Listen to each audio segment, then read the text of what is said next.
Oi, tudo bem?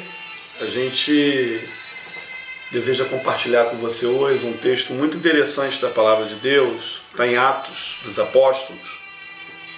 Diz assim, capítulo 1, verso 9, que tendo dito isto, foi elevado às alturas enquanto eles olhavam, e uma nuvem o encobriu da vista deles.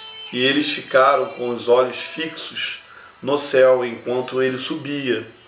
De repente surgiram diante deles 2 homens vestidos de branco, que lhes disseram: Galileus, por que vocês estão olhando para o céu? Este mesmo Jesus que dentre vocês foi elevado aos céus, voltará da mesma forma como viram subir. Amém, querido. Que Deus abençoe a leitura da sua palavra.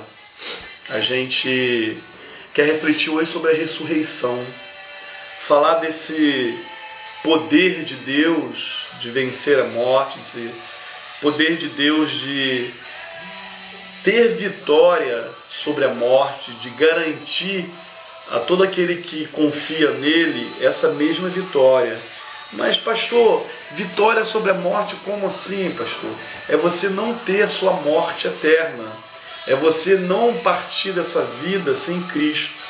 E quando a gente olha para os ensinos de Paulo nas Escrituras, esse Jesus que a gente viu subir, a gente entendeu à luz das Escrituras, lá em 1 Coríntios 15, verso 6, que ele apareceu para mais de 500 pessoas. Se você ler o texto mesmo de Atos 1, alguns versículos antes do versículo 9 que eu comecei, você vai identificar que também Jesus apareceu por um período de 40 dias. Então ele apareceu para mais de 500 pessoas por 40 dias. Mas pastor, por que isso tudo? Por que é que o senhor quer destacar com isso? Eu quero destacar que a ressurreição de Jesus, ela é verídica, ela é fática, ela é comprovada pelas pessoas. E Paulo vai dizer que dentre as pessoas, quando ele escreveu 1 Coríntios, no ano 50, 55, nessa média aí, alguns ainda estavam vivos. Então a teologia de que Jesus ressurgiu não é uma teologia que 3 crianças viram, não é uma teologia que um grupo pequeno viu. É um fato histórico. Jesus apareceu novamente após a morte e conviveu com as pessoas por um espaço de 40 dias e ainda para mais de 500 pessoas.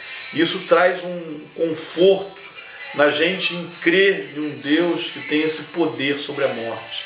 Isso traz um conforto em saber que todo aquele que nele confia vai ressurgir, vai nascer de novo para a vida eterna com ele.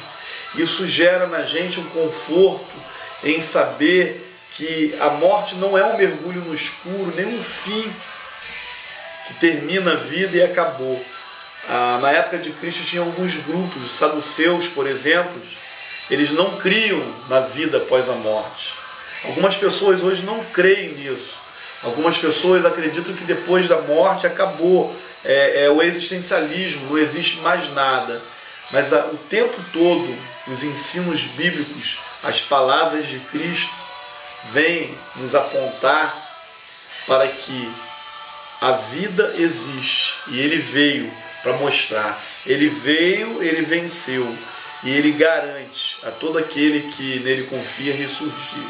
E Paulo, lá no capítulo 15 de Coríntios, ele vai dizer, ali no início do capítulo, e ele conjectura isso: se a ressurreição não existir, ele diz o seguinte: simplesmente é vã a nossa pregação, não vale de nada a nossa fé, é vã a nossa religião, é vã a nossa esperança, é vão todo esse livro, é vão aquilo que eu prego para as pessoas.